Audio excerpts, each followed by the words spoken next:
ازيكم في قراقيش جديدة، وزي ما اتعودنا بنكمل مع بعض قرقوشة قرقوشة عشان نكمل مجلتنا الفرفوشة. برافو عليكم. استنونا في أولى فقراتنا بس بعد البريك الصغنن قوي ده. اوعوا تروحوا في أي حتة.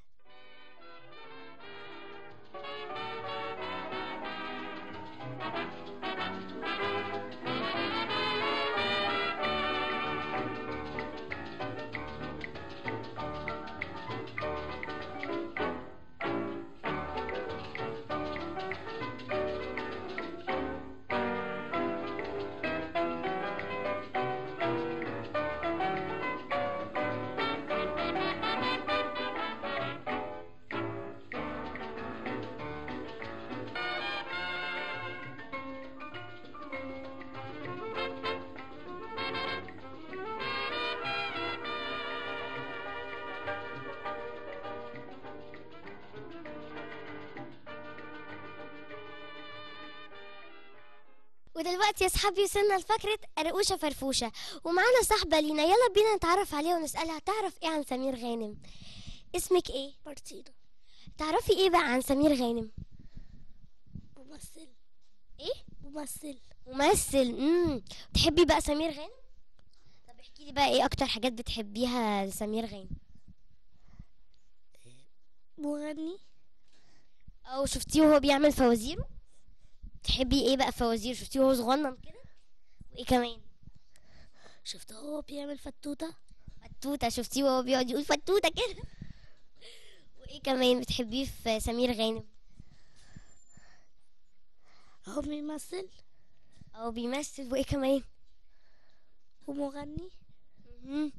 وشفتي بقى ايه رأيك بقى في بنته؟ يعني ايه رأيك في تمثيلها بقى؟ بتحبيه هو اكتر ولا بنته؟ بناته؟ الاثنين. تحبي الاتنين؟ اوكي. ونفسك بقى تكوني زيه كده وزي بنته كده؟ اوكي. وايه كمان؟ وهو عامل مسلسل فتوتة، مهم. وهو كان لابس بدلة.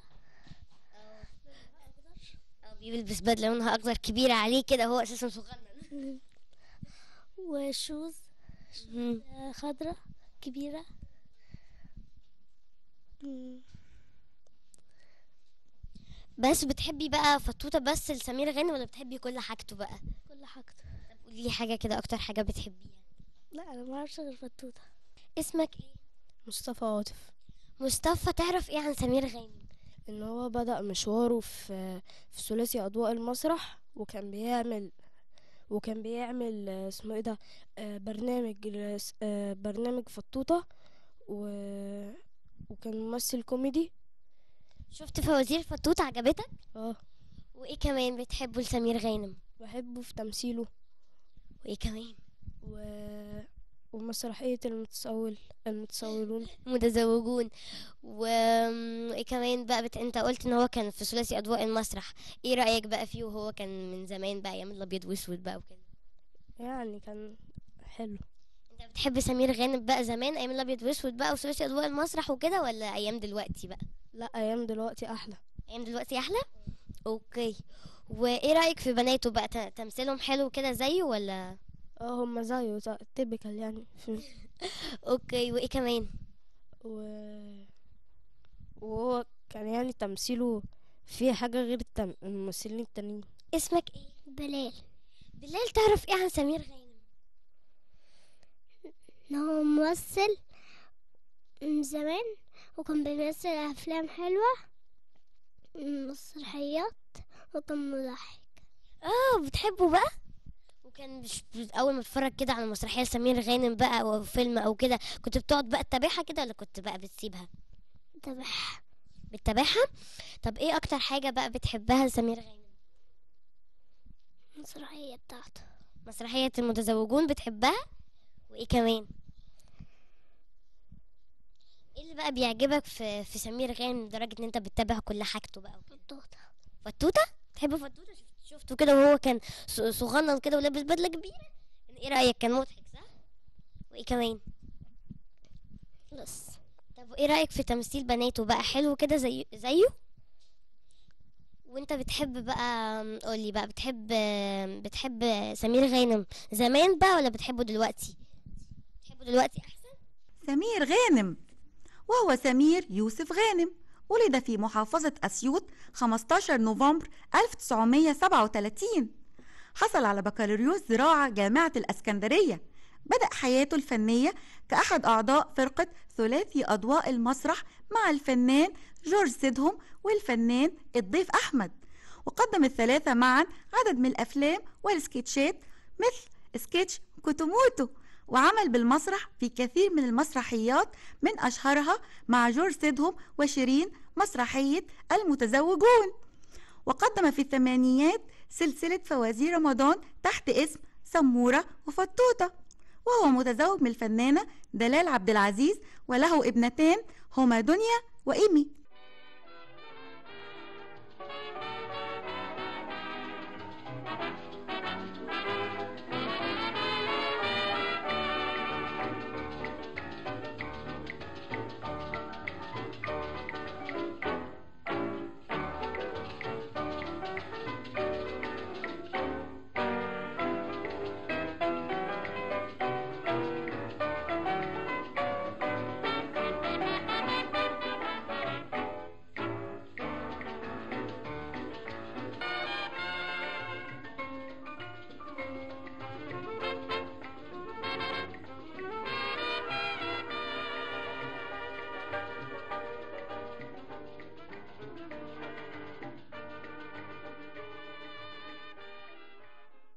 ودلوقتي يا صحابي وصلنا لفقرة قرقوشة منقوشة، ومعانا أنتي رانيا ونشوف هنعمل ايه مع بعض. ازيك يا انجي؟ الحمد لله. بصي يا انجي، انا فكرت كتير قوي. البنات الحلوين الصغيرين والولاد بيرموا بقى الورق بتاعهم الشوكليت في الارض وكده بيزعلوا مامي. فقلت اعمل لهم باسكت جميل ونحاول نخليه نزوقه وشكله حلو عشان هما يرموا كل ورقه صغيره في الباسكت. ايه رايك؟ فكره حلوه قوي. فكره حلوه قوي. يلا بينا. يلا بينا. معانا ده دانتيل عادي، شريط دانتيل كده، لون بقى زي ما انتوا تحبوا. وده شريط ستان نعمل منه فيانكو، ودايك صغير كده ممكن نحطه على الباسكت بتاعنا. ايه رايكم؟ هنحتاج مسدس الشمع. اوكي يلا بينا نشوف هنبدا ازاي. والمقص طبعا. لو طلع جميل هتستخدميه في بيتك؟ طبعا بجد هعمله. اوكي يلا يا انجي. ريت كل اساسا فاكره بتعملي حاجات جميله. ميرسي يا انجي. بس نثبت الشريط بتاعنا. حركه تكشكشي. برافو عليكي. فكره حلوه.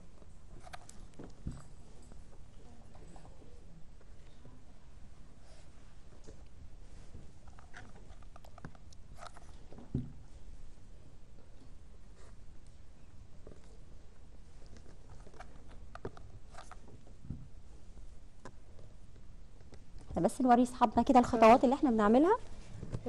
مامي انتي رانيا كده كشكشته. تمام. حطيتي واحده وواحده. سهله. اوكي. احنا بس عايزينه يبقى جميل علشان صحابنا يحبوا ان هم يرموا. مش حاجه فعلا على الارض. تمام. مامي بتزعل. عشان نظافه ايه يا انجي؟ نظافه من الايمان. برافو. تمام تمام كده معانا. نكمل بقى خطواتنا. هننزل بكل ده. احنا عشان وقت البرنامج احنا هنديهم فكره بس وهم اصحابنا انا عارفه ان هم شاطرين وهيكملوه كلهم مع بعض.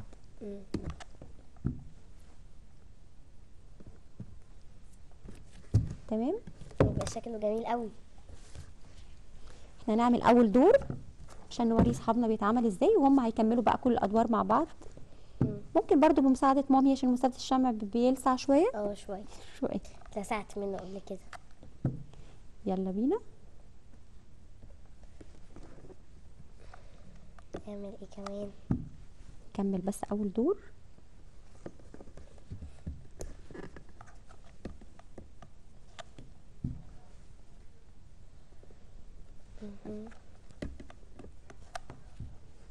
افكار جميلة قوي.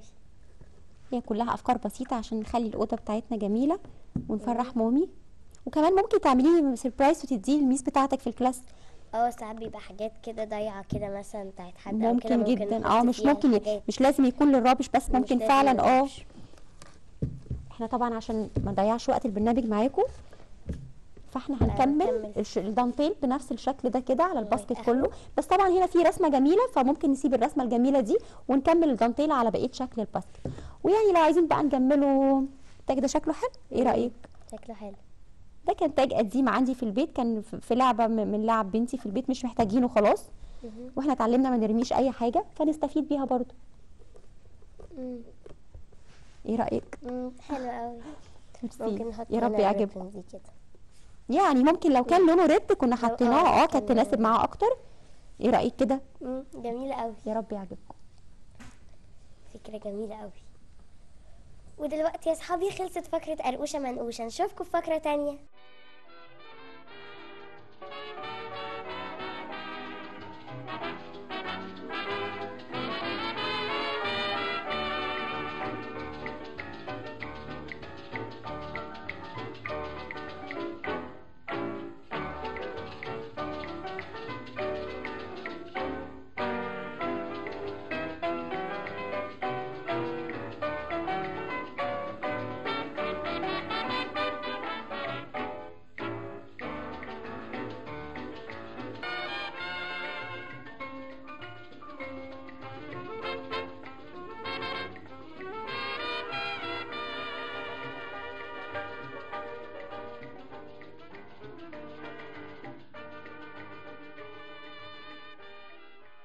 ودلوقتي يا اصحابي وصلنا لفقره قرقوشه مروشه، والنهارده هنتفرج عن مجموعه خضروات مفيده لجسم الانسان.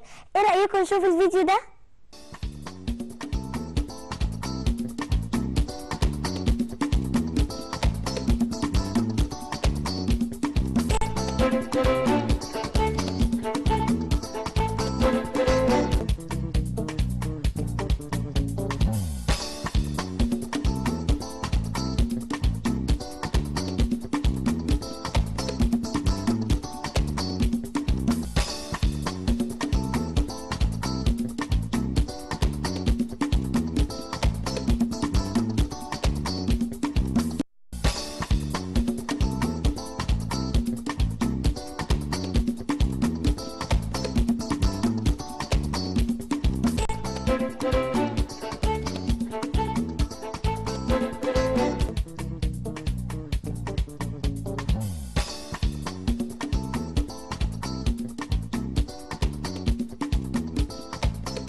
ودلوقتي يا اصحابي وصلنا لفقرة قرقوشة موهوبة، ومعانا صاحبة لينا، يلا بينا نتعرف عليها ونسألها ايه موهبتها. اسمك ايه؟ جودي محمود. جودي، ايه موهبتك؟ الغنى. بتغني؟ طب والاول بقى بتسمعي مين من المغنيين؟ تامر حسني. تسمعي تامر حسني؟ بتحبي الغنى بقى وتقعدي بقى في البيت كده تمسكي الريموت كده وتقعدي تغني؟ طب النهارده بقى هتغني لنا ايه؟ شخبط شخابيط. هنغني لنا شخبط شخابيط. طب يلا بصي للكاميرا بقى وغنيها بقى. شخبط شخابيط لخبط لخبيط، مسك الألوان ورسم على الحيط. أعمل إيه واد يا حمادة، اللي عملته ده أسوأ عادة. أعمل إيه فيك يا واد يا حمادة، اللي عملته ده أسوأ عادة. ترسم برزق الخرمة، شخبط على الحيط. شخبط شخبيط لخبط لخبيط، مسك الألوان ورسم على الحيط. شخبط شخبيط لخبط لخبيط، مسك الألوان ورسم على الحيط. برافو يا جودي، جميلة قوي. ميرسي يا جودي. ودلوقتي يا صحابي خلصت فقرة قرقوشة موهوبة، نشوفكم في فقرة تانية.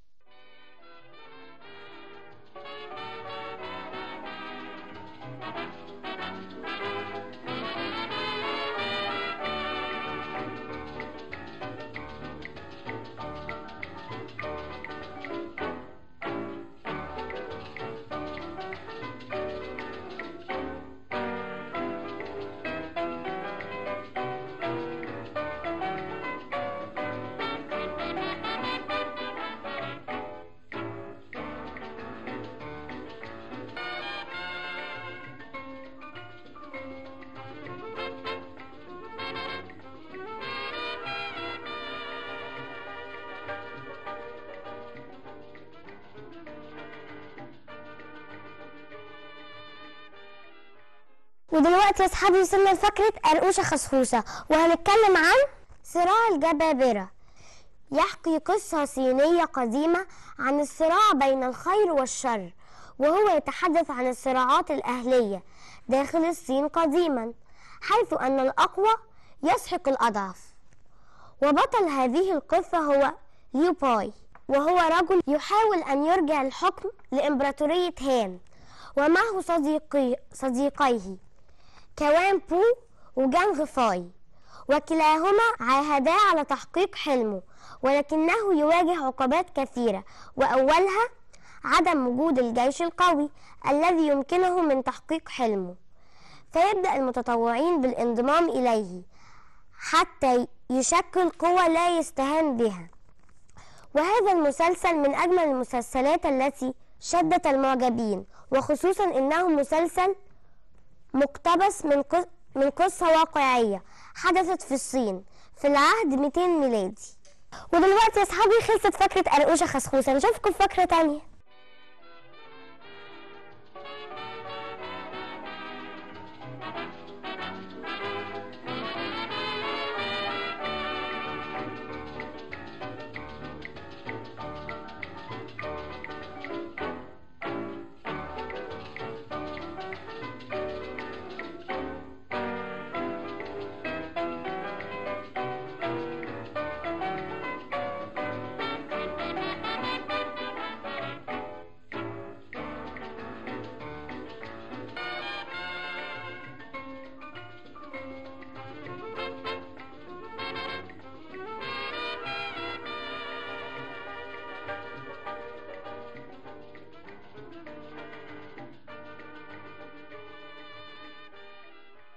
ودلوقتي يا اصحابي وصلنا لفقرة قرقوشة مقصوصة، اللي بنعرف منها معلومات من جميع أنحاء العالم. ومعلومتنا النهاردة: أثبتت الدراسة الحديثة أن البكاء مفيد للصحة، إلى أن نوعية الدموع التي تذرف نتيجة لموقف عاطفي انفعالي تكون مختلفة من حيث التركيبة والوظيفة.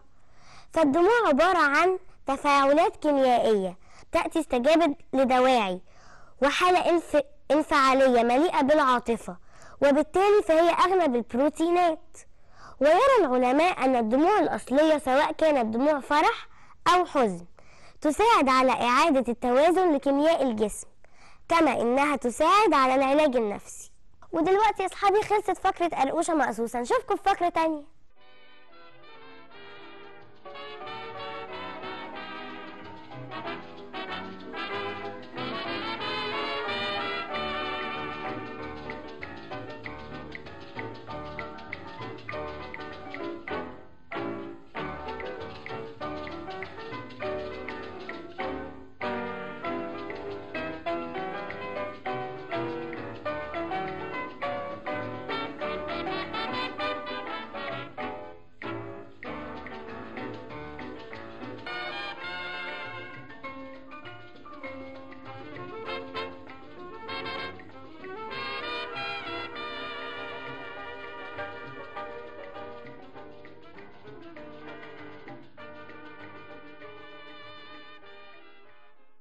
ودلوقتي يا اصحابي وصلنا لفقرة قرقوشة قرقوشة، ومعانا انتي رانيا ونشوف هنعمل ايه مع بعض. ازيك يا انجي؟ الحمد لله. بصي يا انجي، انا عارفه كويس قوي ان كل اطفالنا الحلوين صحاب قراقيش، وكل الاطفال بصفه عامه يعني بيحبوا الفراوله. فقعدت افكر بقى اعملها لهم ازاي النهارده. اقول لك، انا جبت الفراوله وقورتها كده في البيت زي ما بنعملها في الكوسه كده والخضار. بصي علشان ما تتلخبطيش، انا هعمل معاكي واحده هنا في البرنامج اهي، دي فراوله اهي. تمام. هنجيب السكينه وتتعمل كده. تمام. هنوري اصحابنا ازاي بالظبط كده. خلاص نبتدي بقى نشوف هنجملها ازاي. اوكي. معانا شوكليت ومعانا كريمه ومعانا كريز. اوكي. نبتدي كده نحط فيها الشوكليت. اعتقد الفراوله مع الشوكليت تبقى تجنن. اكيد. واو. دي كده كان انت هتساعديني النهارده يا انجي، مش هينفع كده. ايه رايك؟ يا سهله. دي كده اول واحده معانا، نحط عليها كريز واو. ونوريها لاصحابنا ونكمل بقى. اوكي. انت اعملي الشوكليت وانا هعمل الكريم. اتفقنا؟ اوكي اتفقنا. لسه هتتصور. واحده كذا.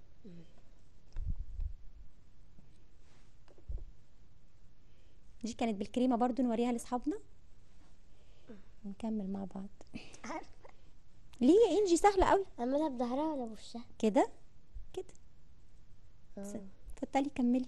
تعمليها لوحدك ازاي؟ وريني الشطاره.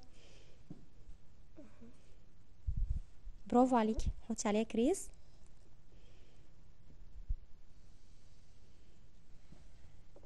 يعني لو مامي مشغوله بالليل وانتي عايزه تعملي حاجه حلوه لمامي وكمان شكلها جميل، سهله الفكره دي مش كده؟ سهله. اوكي. اكيد كلنا في البيت عندنا شوكليت من دي، اكيد. والفراوله موجوده دلوقتي. تمام.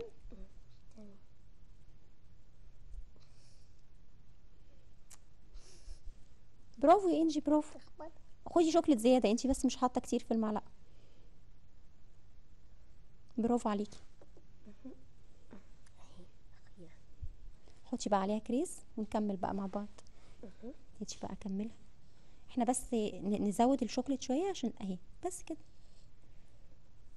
اتفقنا يا صحابي؟ اتفقنا. ونكمل الكريز بتاعنا.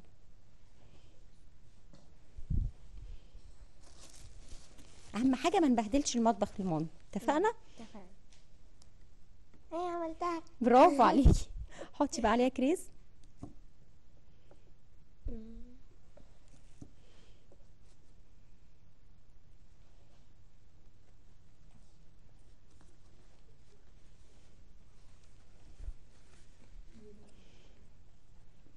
تعملي الكريمه شويه. اوكي. كملي. جرب. كملي. حطي عليها الكريز انتي بقى.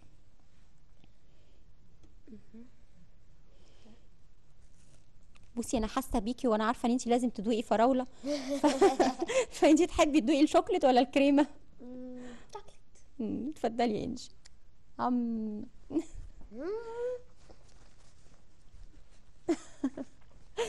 قوي قوي قوي قوي. بالهنا والشفا يا انجي واحنا خلاص احنا قلنا لكم الفكره، وانتوا هتكملوا بقى في البيت من غير ما نتعب مامي، من غير ما نبهدل المطبخ لمامي. تمام. برافو يا انجي، بقيتي شاطره خالص. شفتي عملت كام واحده؟ جميله قوي يا انجي. احنا كده ورينا فكره لاصحابنا، وهم بقى هيساعدوا مامي ويعملوها لوحدهم. ايه رايك؟ اوكي. بالهنا والشفا، يا رب تعجبك. بالهنا والشفا.